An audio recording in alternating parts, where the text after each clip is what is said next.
మాఘపురాణం 9వ రోజు 9వ అధ్యాయం. పారాయణం ఎంతో విశిష్టమైనది.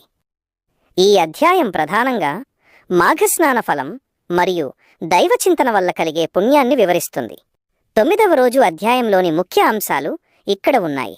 మాఘపురాణం 9వ అధ్యాయం సారాంశం.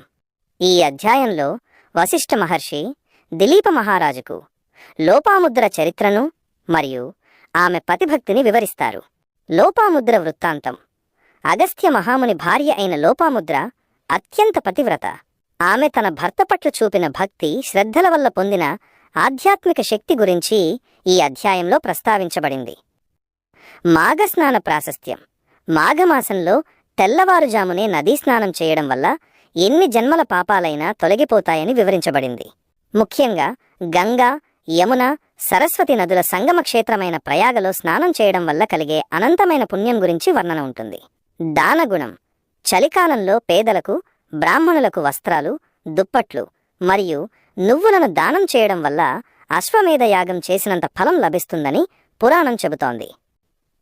పారాయణ క్రమం. మీరు ఇంట్లో పారాయణం చేస్తున్నట్లయితే ఈ క్రింది నియమాలు పాటించడం శుభకరం. 1. దీపారాధన. పారాయణకు ముందు శుచిగా స్నానం చేసి దైవ ప్రార్థన చేసి దీపం వెలిగించండి. 2. సంకల్పం. నేను ఈరోజు మాఘపురాణంలోని 9వ అధ్యాయాన్ని పారాయణం చేస్తున్నాను, నాకు సకల శుభాలు కలగాలి అని మనసులో అనుకోండి. 3. పఠనం. అధ్యాయాన్ని నిదానంగా అర్థం చేసుకుంటూ చదవండి. 4. నైవేద్యం. చదవడం పూర్తయ్యాక ఏదైనా పండు లేదా బెల్లం ముక్కను నైవేద్యంగా సమర్పించండి. ముఖ్య గమనిక.